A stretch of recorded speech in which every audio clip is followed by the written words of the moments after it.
O ABC paulista foi, por muito tempo, considerado subúrbio em relação à capital São Paulo. Ao recuperar a memória daqueles que viveram na região por suas narrativas de histórias de vida, observa-se que este subúrbio produziu um patrimônio cultural expressivo, sobretudo nas artes cênicas. Tanto em Santo André quanto em São Caetano do Sul e São Bernardo do Campo, muitos grupos de teatro nasceram e fizeram história, como Escasa, Regina Passes, Fundação das Artes, Teatro Alumínio, Panelinha, Taprim, GTC, dentre tantos outros. Ainda que muitos dos grupos fossem amadores, como movimento cultural, dinamizaram as cidades do ABC, o que permitiu o surgimento de um público dentro da realidade industrial da região. Imagens e narrativas do teatro nas Memórias do ABC, produzido no Núcleo de Pesquisadores da Universidade IMES, buscou a recuperação da memória teatral nas décadas de 1960 e 1970, com a finalidade de mostrar a riqueza da época. Registrou a memória oral de diretores, atores, atrizes e produtores que viveram nesse período e que relataram, sob o viés do preconceito, suas experiências no teatro regional. Os grupos teatrais que aqui se consolidaram no período colaboraram para o surgimento de um público na região, mas nem por isso se livraram da visão preconceituosa que cercava atores e atrizes. Parece muito tempo, mas para mim foi ontem. Passa muito rápido o tempo, né? Mas com a mulher também era muito mais difícil, né? E o homem era assim, aquelas coisas dos grupos que eu conhecia, das pessoas, os amigos em Santo André, eu sentia na carne. Eu estou falando da mulher porque eu acho que generaliza o preconceito, né? Estou falando do meu lado, né? Assim como havia o preconceito comigo, as pessoas, os amigos normais do dia a dia, vocês estão fazendo teatro, sabe? E imagina com a mulher, né? Mulher, o pai, os pais deviam ficar malucos, né? O preconceito com mulher sempre. E mulher que fazia teatro era puta. E a ideia de teatro era alguma coisa misturava com promiscuidade. A atriz era um pouco uma prostituta. E era uma coisa muito ruim pensar em ter uma filha atriz. Não era um bom futuro. Até ele entender que isso era uma coisa séria, possível da gente se divertir, encontrar um grande prazer e ter um sentido de função social, demorou um tempinho. Bom, eu tinha umas tias que torciam o nariz, viu?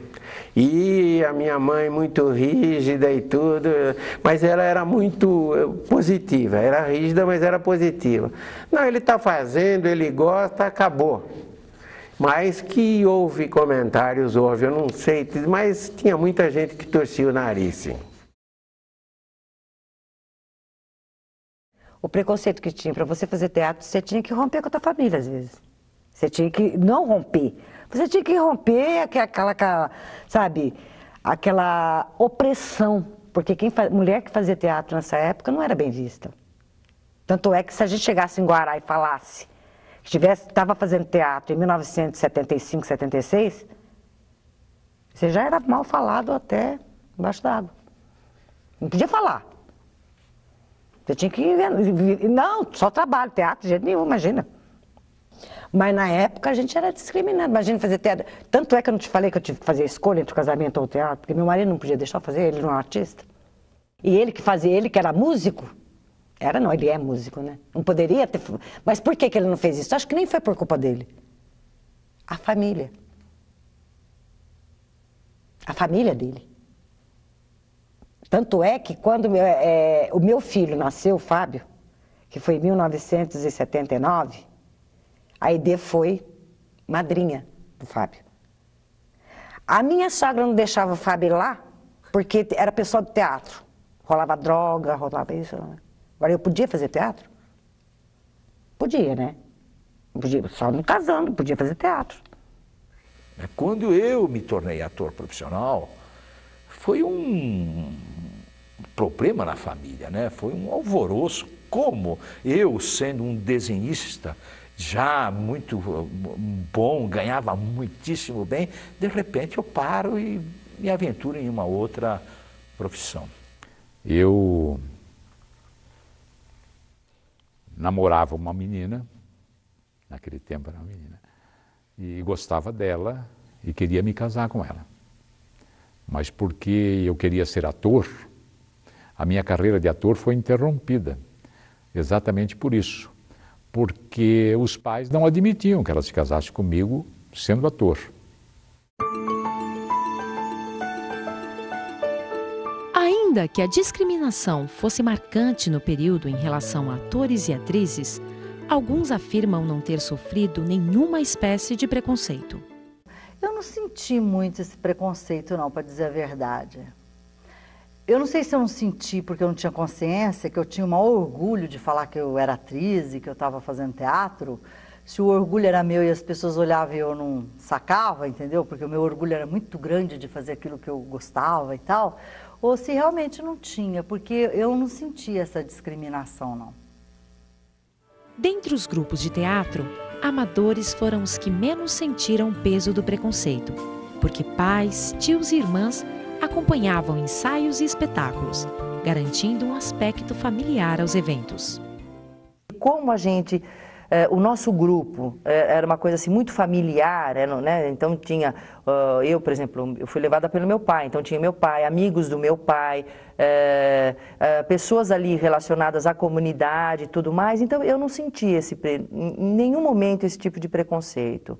Sabe, assim, por eu tatuando, por ser, né, até mulher, né, porque a coisa, mas não, isso, eu assim, falo, da minha experiência, não, sempre foi muito, muito bom, nunca senti isso de ninguém, nem de pessoas que, claro, que as pessoas que atuavam, não, mas nem, sabe, de parentes, nem do próprio público, da pessoa que vivenciava ali, não, nunca tive nenhum problema com isso.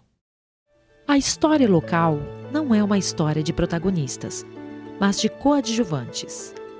É nesse sentido também que a escala de tempo da história local não é a mesma escala dos grandes processos históricos.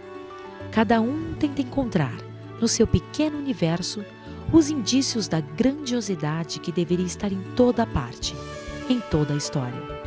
José de Souza Martins.